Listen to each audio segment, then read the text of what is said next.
नमस्कार, स्वागत है आपका न्यूज 19 में। मैं पुलकित सक्सेना आप लोग के साथ। आइए नजर डालते हैं न्यूज 19 के मॉर्निंग अपडेट की ओर। आरबीएसई के 10वीं व 12वीं के स्टूडेंट्स को प्रमोट करने के लिए शिक्षा विभाग की ओर से तैयार फॉर्मूले पर अब अलग काम माध्यमिक शिक्षा बोर्ड अजमेर और सरकारी व प्राइवेट स्कूलों को करना होगा। राज्य सरकार के इस फॉर्मूले में स्कूल्स की जिम्मेदारी बढ़ गई है।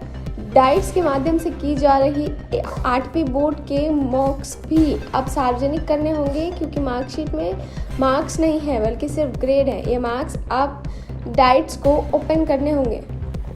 राजस्थान लोकसेवा आयोग की ओर से सहायक अभियंता प्रतियोगी परीक्षा 2018 की मुख्य परीक्षा में असफल रहे अभ्यर्थियों को प्राप्तांक के रीटोटलिंग के लिए ऑफलाइन आवेदन करने का आज अंतिम दिन है। इसके बाद प्राप्त होने वाले प्रार्थना पत्र स्वीकार नहीं किए जाएंगे। गहलोत सरकार पर पायलट खेमे के लगातार हो रहे हमलों के जवाब में बुधवार को 13 में से 12 निर्दलीय विधायकों ने सर्किट हाउस में बैठकर मुख्यमंत्री अशोक गहलोत को बिना शर्त समर्थन देने का प्रस्ताव पारित कर दिया। एक अन्य निर्दलीय विधायक बलजीत यादव बैठक में शामिल नहीं हुए। वहीं सचिन पायलट के सवाल पर निर्दलीय विधायक संयम लोढ़ा ने कहा कि पायलट भाग्यशाली हैं, राजेश पायलट के घर पैदा हुए, कम उम्र में सांसद और मंत्री बन गए। मध्य प्रदेश के उज्जैन में कोरोना के डेल्टा प्लस से एक की मौत की पुष्टि के बाद अशोकनगर के एक व्यक्ति की मौत भी डेल्टा वेरिएंट से होने का मामला सामने आया है। जिस व्यक्ति की मौत हुई वो लंबे समय से भोपाल में रह रहा था, वहीं पर संक्रमित हुई और संक्रमित होने से उसकी मौत हो गई। उसके आधार कार्ड और दस्तावेज में अशोकनगर का पता दर्ज है। बेटे की होम ट्यूटर शादी रचाने जा रहे डॉक्टर जितेंद्र पिंडोरिया के डर के कारण ही उसने 19 साल के बेटे यशवंत ने अपने फार्म हाउस पर अवैध पिस्टल से खुद को गोली मार ली। ये बात परिजन के बयान और पुलिस के प्राथमिक इन्वेस्टिगेशन से सामने आई। यशवंत के दादा ने कहा कि मेरा बेटा उस लड़की का दीवाना है। दूसरी शादी न हो मानने के बाद बेटे ने पोते से कहा कि तू मेरा भेदिया है, तूने मेरी लंका ढाई है। मॉर्निंग अपडेट में फिलहाल इतना ही। बने रहिए न्यूज 19 के साथ। नमस्कार।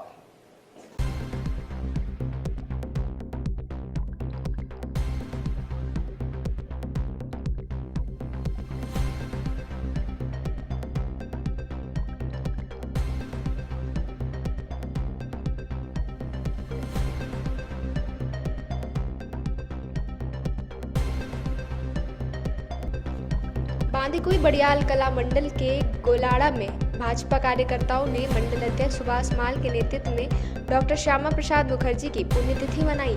इस मौके पर भाजपा कार्यकर्ताओं ने डॉक्टर श्यामा प्रसाद मुखर्जी के छायाचित्र पर पुष्प अर्पित कर दीप प्रज्वलित किया। वहीं भाजपा मंडल अध्यक्ष एस सुभाष माल व पूर्व महामंत्री देवी सहाय शर्मा ने श्यामा प्रसाद पर प्रकाश डाला गया। इस मौके पर बड़ियाल कला मंडल अध्यक्ष सुभाष माल, भाजपा के वरिष्ठ कार्यकर्ता सोहन सिंह करीरिया, वीरेंद्र सिंह सुधारन, पाड़ा त्रिलोक सैनी, गोलाड़ा चरण सिंह सहित दर्जनों कार्यकर्ता मौजूद रहे। कांग्रेस नेता सचिन पायलट आज जयपुर में हैं। दोपहर 2 बजे रक्तदान शिविर में शामिल होंगे। अखिल भारतीय जांगीर ब्राह्मण महासभा का ये आयोजन है। आपको बता दें कि प्रदेश सभा भवन विद्याधर नगर में ये कार्यक्रम आयोजित किया जा रहा है।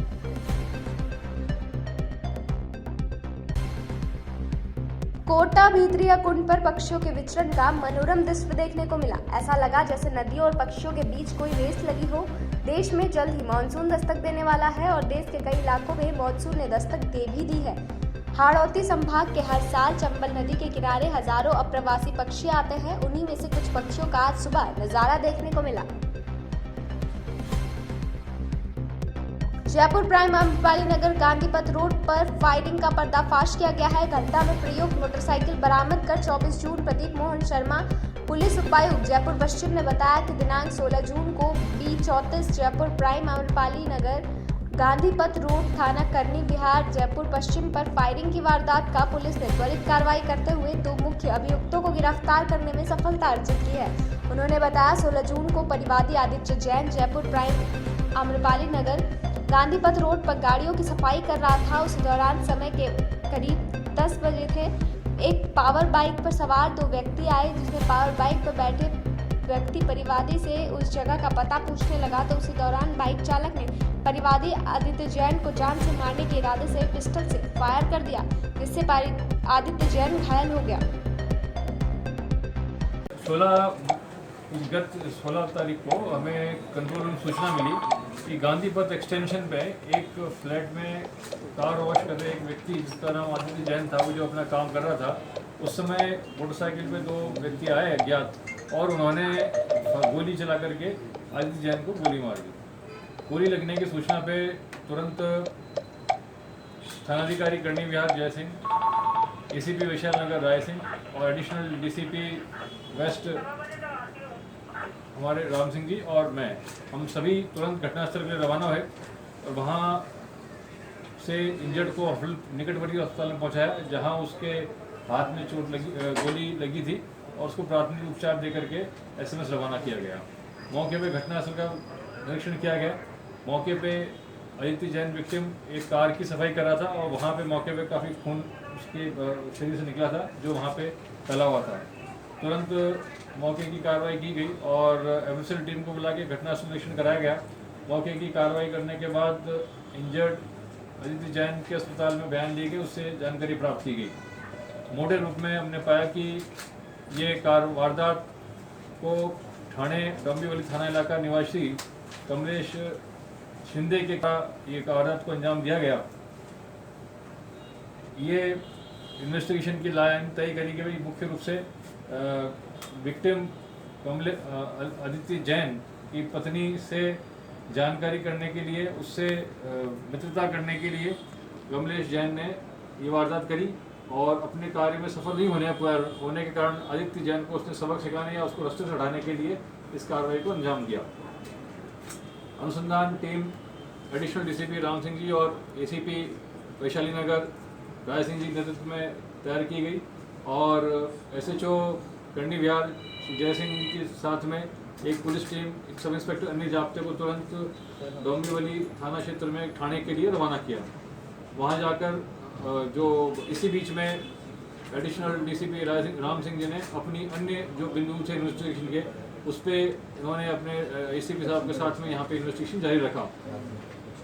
क्राइम ब्रांच थाने की मदद से हमने कल्पेश शिंदे को कमलेश शिंदे को दस्ताब किया और दस्तयाब करके इन्वेस्टिगेशन के लिए लेकर के यहाँ आए।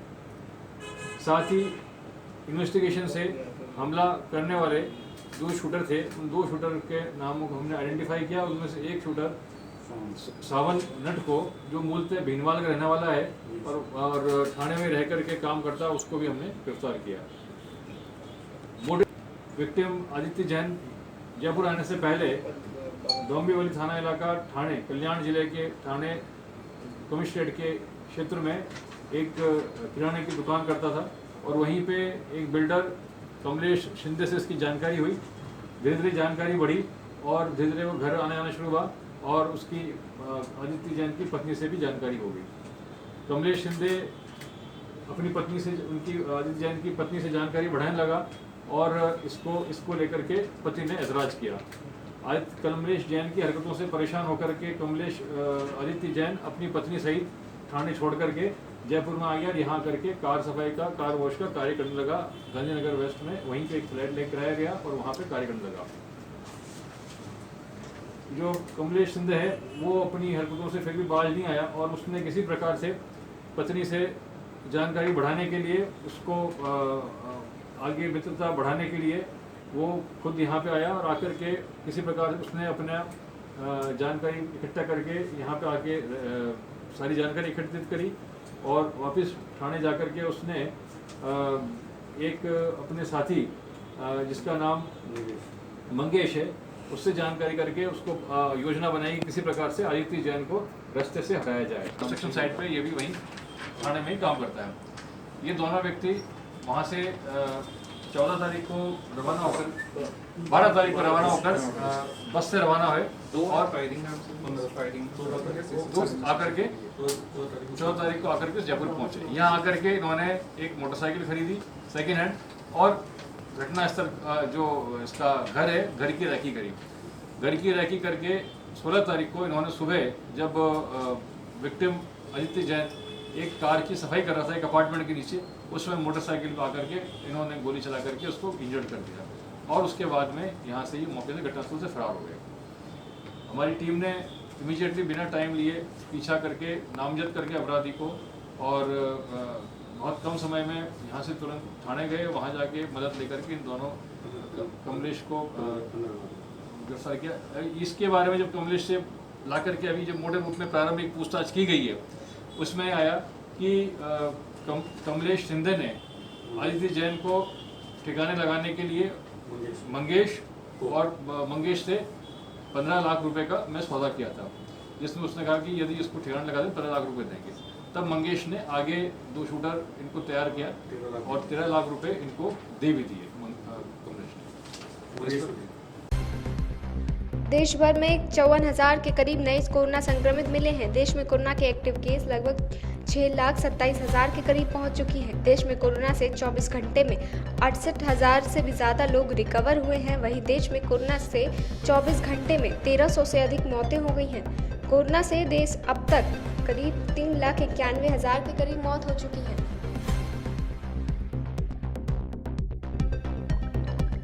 आज बांदीकुई भाजपा शहर मंडल अध्यक्ष मनोज टोडवाल ने नेतृत्व में भाजपा कार्यकर्ताओं ने स्वर्गीय श्यामा प्रसाद मुखर्जी की पुण्यतिथि मनाई। अध्यक्ष मनोज टोडवाल ने इनकी जीवनी पर प्रकाश डालते हुए बताया कि मुखर्जी जनसंघ के संस्थापक थे। ये बहुत बड़े राजनीतिक शिक्षाविद भी थे। मुखर्जी का जो सपना था, जिसके लिए उन्होंने मृत्यु पर्यंत तक संघर्ष किया, कश्मीर को भारत का अभिन्न अंग बनाने का और संपूर्ण भारत में एक विधान, एक संविधान, एक झंडा, इसको प्रधानमंत्री नरेंद्र मोदी और अमित शाह ने धारा 370 को हटाकर पूरा किया। इस दौरान मक्खन गुज्जर, लीलोद जिला उपाध्यक्ष रवि पालीवाल, मंत्री डॉक्टर सुमेश विजय, महामंत्री संजय बैरवा, उपाध्यक्ष अशोक पोशवाल, राम सिंह तंवर, उदयभान गुज्जर, पुष्पेंद्र सिंह राजपूत भी मौजूद रहे। प्रदेश में मानसून की बेरुखी जारी है। दिन के तापमान में करीब 4 से 5 डिग्री तक की वृद्धि दर्ज की गई है। गर्मी और उमस लोगों का हाल बेहाल कर रही है। मौसम विभाग का पूर्वानुमान है कि अगले 3-4 दिन मौसम शुष्क रहने के संकेत हैं। 1 जुलाई से मानसून सक्रिय होने की उम्मीद जताई जा रही है।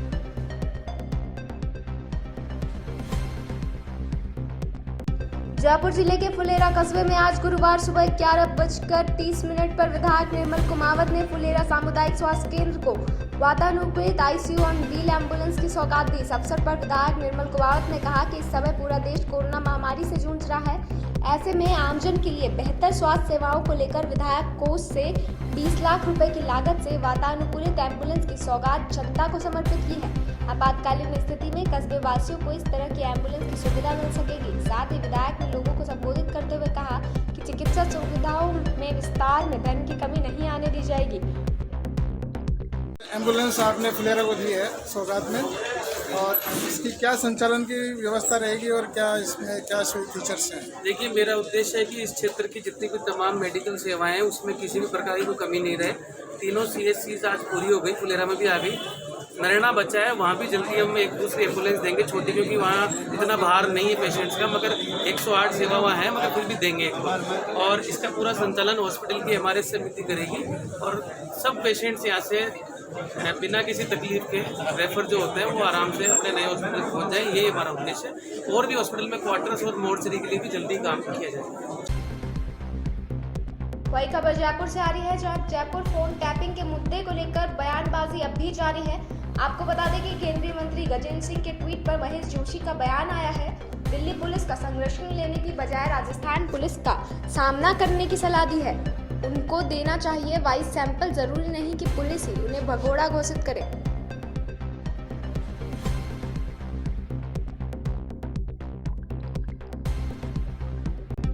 बांदीकुई सामुदायिक स्वास्थ्य केंद्र में ऑक्सीजन प्लांट लगाने के लिए कार्य की शुरुआत की गई।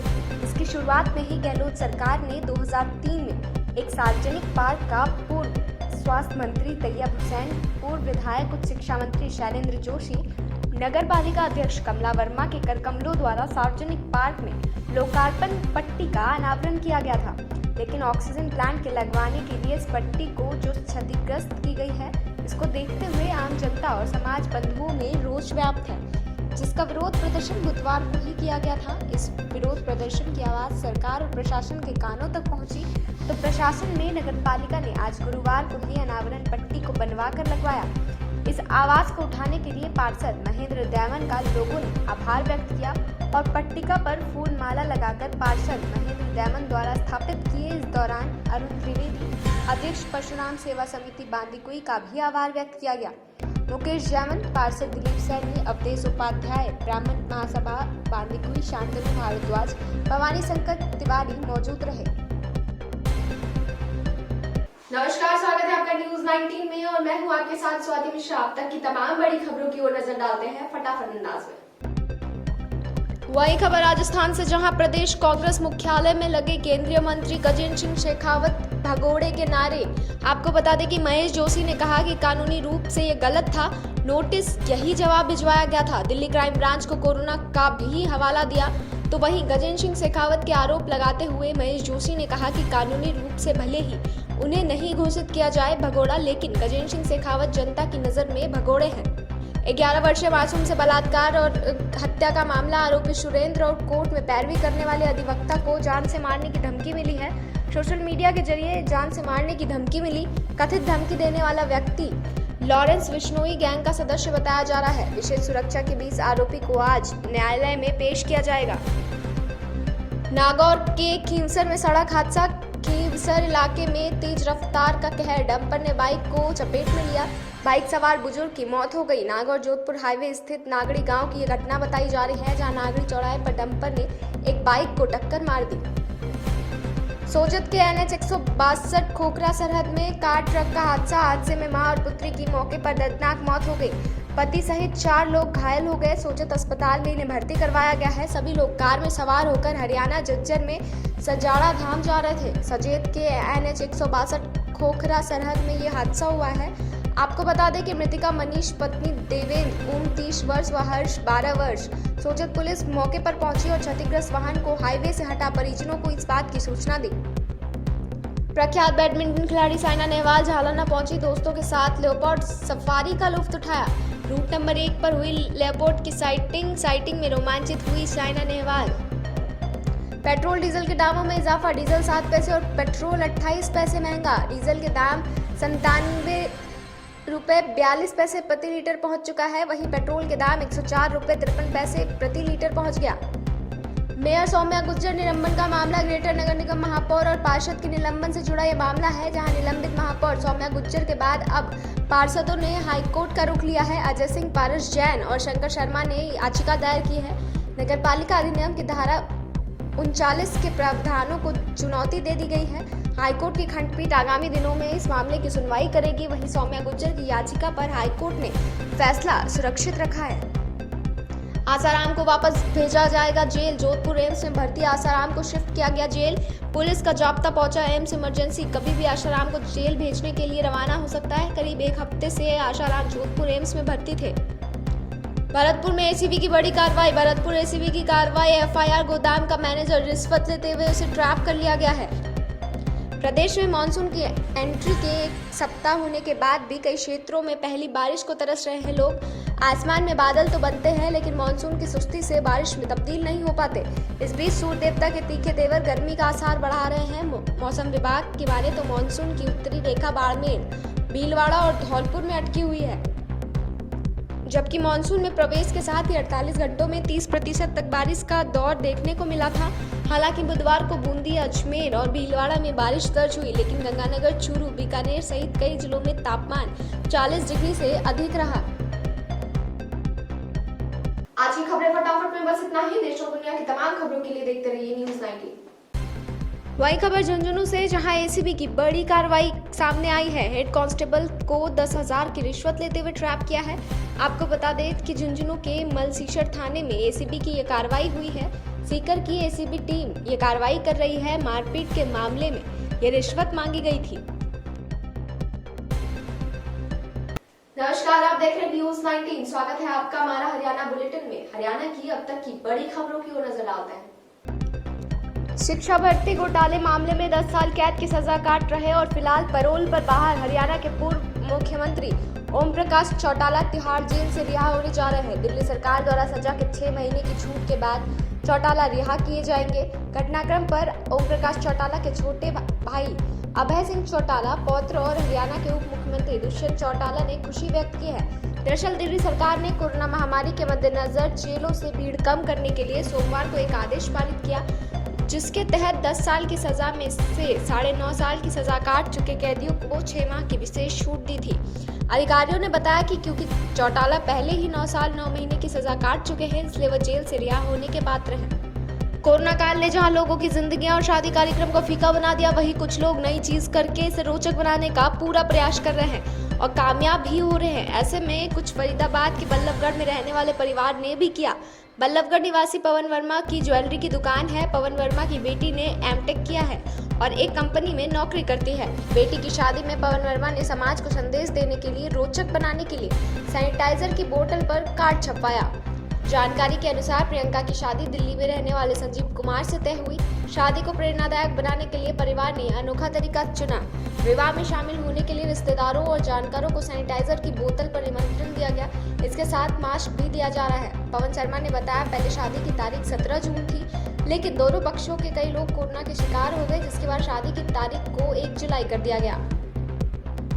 हरियाणा के करनाल जिले में एक हैरान करने वाला मामला सामने आया है, जहां एक लैब्राडोर प्रजाति का एक पालतू कुत्ते की हत्या कर दी गई। उस कुत्ते के मालिक ने जिले के पुलिस अधीक्षक से मिलकर न्याय मांगने की बात कही है। कुत्ते के मालिक ने बताया कि लैब्राडोर का अपहरण किया गया, साथ ही उसे बुरी तरीके से पिटाई की गई। उन्होंने कुत्ते की हत्या का आरोप उसके पुराने मालिक पर लगाए हैं।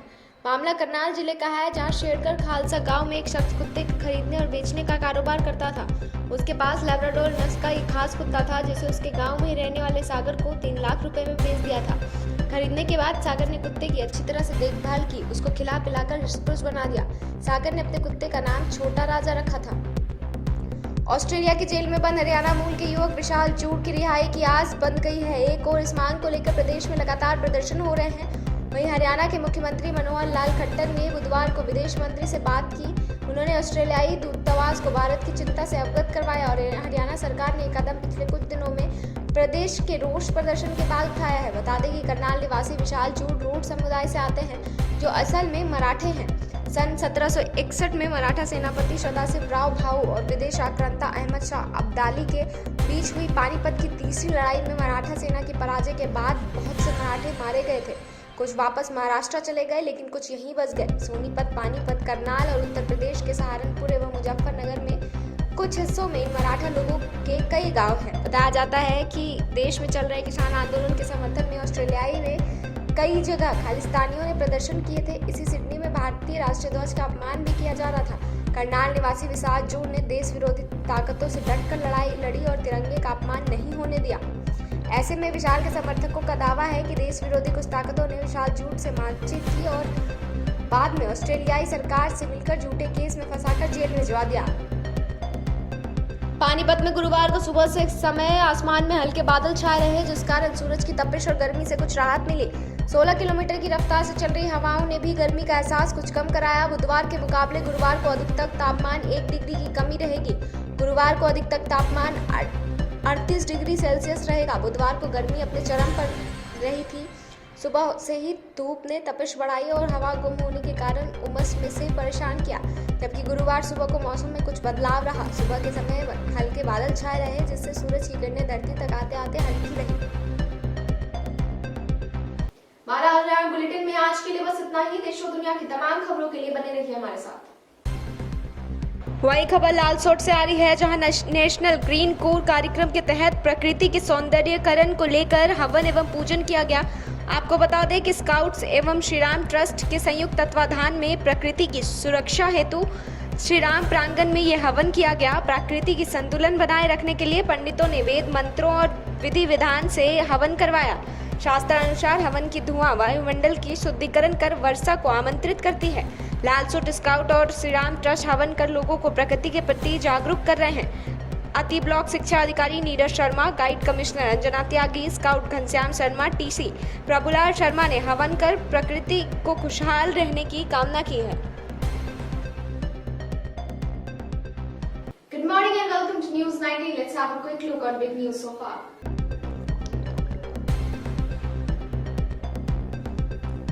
Amid a trend of declining COVID-19 cases, Uttar Pradesh adjoining district of Gautam Budh Nagar and Ghaziabad on Monday reported 17 and new fresh cases respectively. According to the government data, the number of the active cases in Gautam Budh Nagar now stands at 121, while Ghaziabad has 80 cases. As per data provided by the state's health department, for 24-hour period ending Monday morning, the number of facilities due to the virus has crossed now 400 mark in both districts. Gautam Budh Nagar has a total of 466 fatalities, while the death count in the Ghaziabad is 461. Following the downward trajectory of the cases in the region, the government has eased the lockdown curbs and initiated the process of unlocking under the new guideline effective from Monday.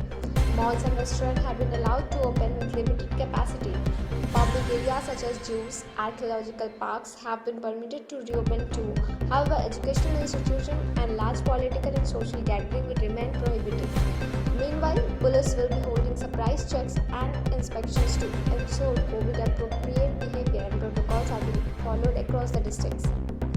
Stressing that the overall COVID-19 situation in West Bengal has improved, Chief Minister Mamata Banerjee urged people of Monday to make sure to protect children, as experts are warning that the third wave of the pandemic might pose a greater risk to them. The CM has said that the number of beds in the pediatric division of the hospital has been increased. On Monday, West Bengal recorded 1,800 new cases of COVID-19.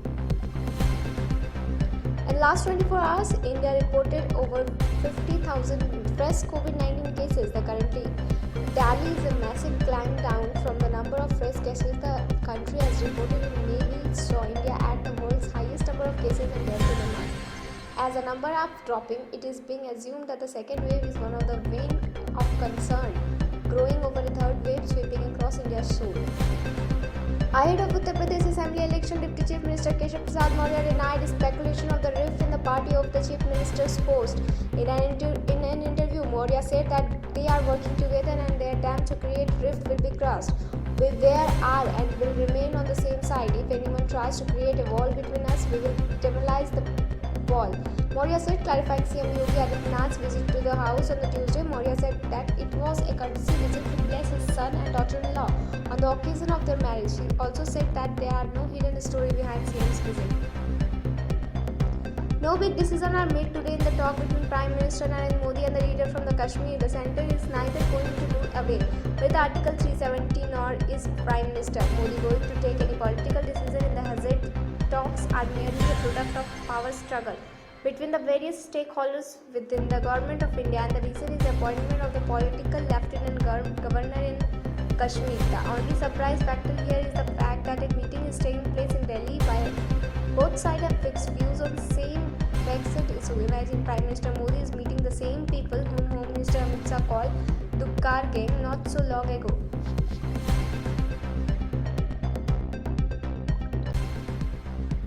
Kota भीतरिया कुंड पर पक्षियों के विचरण का मनोरम दृश्य देखने को मिला। ऐसा लगा जैसे नदियों और पक्षियों के बीच कोई रेस लगी हो। देश में जल्द ही मानसून दस्तक देने वाला है और देश के कई इलाकों में मानसून ने दस्तक दे भी दी है। हाड़ौती संभाग के हर साल चंबल नदी के किनारे हजारों अप्रवासी पक्षी आते हैं। उन्हीं में से कुछ पक्षियों का आज सुबह नजारा देखने को मिला। जयपुर प्राइम अम्रपाली नगर गांधी पथ रोड पर फायरिंग का पर्दाफाश किया गया है। घटना में प्रयुक्त मोटरसाइकिल बरामद कर 24 जून प्रदीप मोहन शर्मा पुलिस उपायुक्त जयपुर पश्चिम ने बताया कि दिनांक 16 जून को B34 जयपुर प्राइम अम्रपाली नगर गांधी पथ रोड थाना करनी बिहार जयपुर पश्चिम पर फायरिंग की वारदात का पुलिस ने त्वरित कार्रवाई करते हुए 2 मुख्य अभियुक्तों को गिरफ्तार करने में सफलता अर्जित की है। उन्होंने बताया 16 जून को परिवादी आदित्य जैन जयपुर प्राइम अम्रपाली नगर गांधी पथ रोड पर गाड़ियों की सफाई कर रहा था। उस दौरान समय के करीब 10 बजे थे। एक पावर बाइक पर सवार 2 व्यक्ति आए, जिसमें पावर बाइक पर बैठे व्यक्ति परिवादी से उस जगह का पता पूछने लगा तो उसी दौरान बाइक चालक ने परिवादी आदित्य जैन को जान से मारने के इरादे से पिस्टल से फायर कर दिया, जिससे आदित्य जैन घायल हो गया। गत 16 तारीख को हमें कंट्रोल रूम सूचना मिली कि गांधी पथ एक्सटेंशन पे एक फ्लैट में कार वॉश कर रहे एक व्यक्ति जिसका नाम आदित्य जैन था, वो जो अपना काम कर रहा था, उस समय मोटरसाइकिल पे 2 व्यक्ति आए अज्ञात और उन्होंने गोली चला करके आदित्य जैन को गोली मार दी।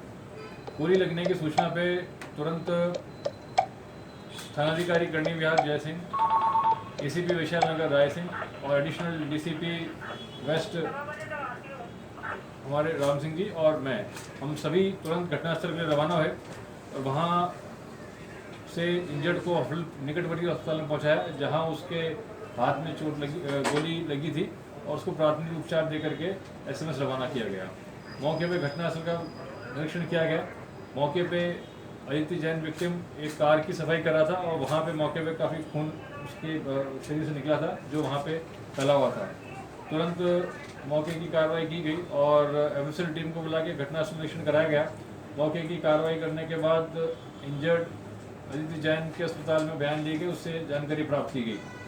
मोटे रूप में हमने पाया कि ये वारदात को ठाणे डोंबिवली थाना इलाका निवासी कमलेश शिंदे के ये वारदात को अंजाम दिया गया। ये इन्वेस्टिगेशन की लाइन तय करी गई मुख्य रूप से विक्टिम आदित्य जैन की पत्नी से जानकारी करने के लिए, उससे मित्रता करने के लिए कमलेश जैन ने ये वारदात करी और अपने कार्य में सफल नहीं होने के कारण आदित्य जैन को उसने सबक सिखाने या उसको रास्ते से हटाने के लिए इस कार्रवाई को अंजाम दिया। अनुसंधान team additional DCP Ram Singh ji और ACP वैशाली नगर राय सिंह जी के नेतृत्व में तैयार की गई और SHO कंडी विहार जय सिंह जी के साथ में एक पुलिस टीम, एक सब इंस्पेक्टर अन्य जाब्ते को तुरंत डोंबिवली थाना क्षेत्र में ठाणे के लिए रवाना किया। वहां जाकर जो इसी बीच में एडिशनल DCP राम सिंह जी ने अपनी अन्य जो बिंदु थे इन्वेस्टिगेशन के, उस पर इन्होंने अपने ACP साहब के साथ में यहाँ पे इन्वेस्टिगेशन जारी रखा। क्राइम ब्रांच ठाणे की मदद से हमने कल्पेश शिंदे को कमलेश शिंदे को दस्ताब किया और दस्तयाब करके इन्वेस्टिगेशन के लिए लेकर के यहाँ आए। साथ ही इन्वेस्टिगेशन से हमला करने वाले 2 शूटर थे, उन 2 शूटर के नामों को हमने आइडेंटिफाई किया। उनमें से एक शूटर सावन नट को, जो मूलतः भीनवाल का रहने वाला है और थाने में रह करके काम करता है, उसको भी हमने गिरफ्तार किया।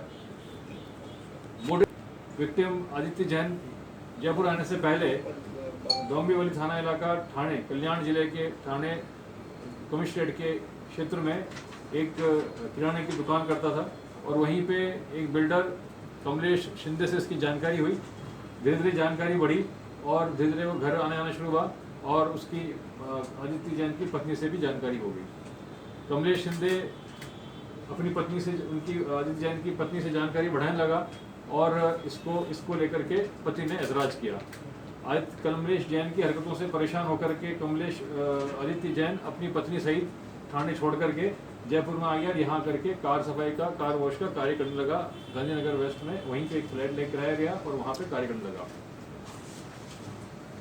जो कमलेश शिंदे है वो अपनी हरकतों से फिर भी बाज नहीं आया और उसने किसी प्रकार से पत्नी से जानकारी बढ़ाने के लिए, उसको आगे मित्रता बढ़ाने के लिए वो खुद यहाँ पे आया और आकर के किसी प्रकार से उसने अपना जानकारी इकट्ठा करके यहाँ पे आके सारी जानकारी एकत्रित करी और वापस ठाणे जाकर के उसने एक अपने साथी जिसका नाम मंगेश है, उससे जानकारी करके उसको योजना बनाई किसी प्रकार से आदित्य जैन को रास्ते से हटाया जाए। कंस्ट्रक्शन साइट पे ये भी वहीं ठाणे में ही काम करता है। ये दोनों व्यक्ति वहाँ से 14 तारीख को रवाना होकर 12 तारीख को रवाना होकर बस से रवाना हुए और आकर के 14 तारीख को आकर के जयपुर पहुंचे। यहाँ आकर के इन्होंने एक मोटरसाइकिल खरीदी सेकेंड हैंड और घटनास्थल जो इसका घर है, घर की रैकी करी। घर की रैकी करके 16 तारीख को इन्होंने सुबह, जब विक्टिम आदित्य जैन एक कार की सफाई कर रहा था एक अपार्टमेंट के नीचे, उसमें मोटरसाइकिल पर आकर के इन्होंने गोली चला करके उसको इंजर्ड कर दिया और उसके बाद में यहाँ से ये मौके से घटनास्थल से फरार हो गए। हमारी टीम ने इमीडिएटली बिना टाइम लिए पीछा करके नामजद करके अपराधी को और बहुत कम समय में यहाँ से तुरंत थाने गए। वहाँ जाके मदद लेकर के इन दोनों कमलेश को गिरफ्तार किया। इसके बारे में जब कमलेश से ला करके अभी जब मोटे रूप में प्रारंभिक पूछताछ की गई है, उसमें आया कि कमलेश शिंदे ने आदित्य जैन को ठिकाने लगाने के लिए मंगेश से 15 लाख रुपए का मैं सौदा किया था, जिसमें उसने कहा कि यदि इसको ठिकाने लगा दें 15 लाख रुपए देंगे। तब मंगेश ने आगे 2 शूटर इनको तैयार किया और 13 लाख रुपए इनको दे भी दिए कमलेश ने। देश भर में 54,000 के करीब नए कोरोना संक्रमित मिले हैं। देश में कोरोना के एक्टिव केस लगभग 6,27,000 के करीब पहुंच चुकी हैं। देश में कोरोना से 24 घंटे में 68,000 से भी ज़्यादा लोग रिकवर हुए हैं। वहीं देश में कोरोना से 24 घंटे में 1,300 से अधिक मौतें हो गई हैं। कोरोना से देश अब तक करीब 3,91,000 के करीब मौत हो चुकी है।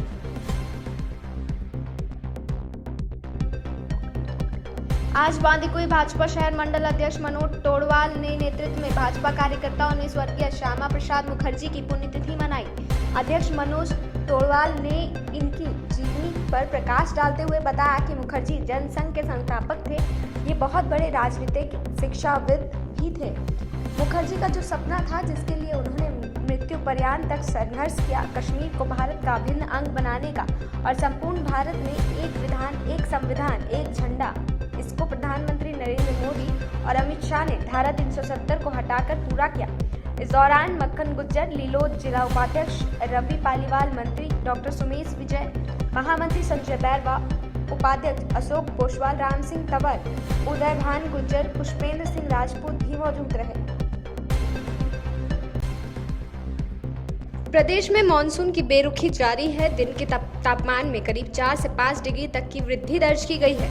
गर्मी और उमस लोगों का हाल बेहाल कर रही है। मौसम विभाग का पूर्वानुमान है कि अगले 3-4 दिन मौसम शुष्क रहने के संकेत हैं। 1 जुलाई से मानसून सक्रिय होने की उम्मीद जताई जा रही है।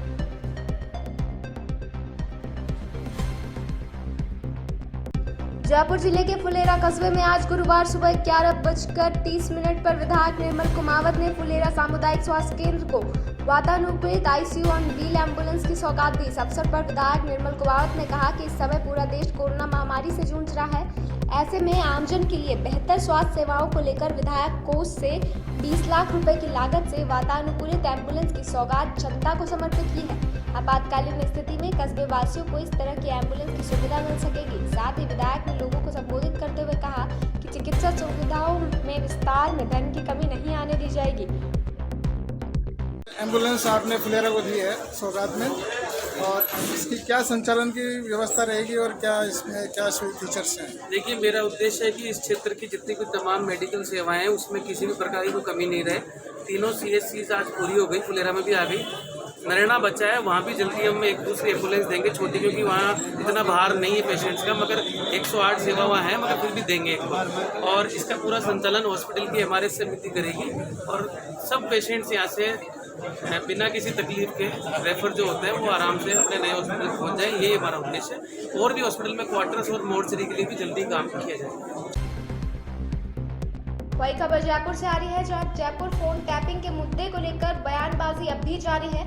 आपको बता दें कि केंद्रीय मंत्री गजेंद्र सिंह के ट्वीट पर महेश जोशी का बयान आया है। दिल्ली पुलिस का संरक्षण लेने की बजाय राजस्थान पुलिस का सामना करने की सलाह दी है। उनको देना चाहिए वाइस सैंपल, जरूरी नहीं कि पुलिस ही उन्हें भगोड़ा घोषित करे।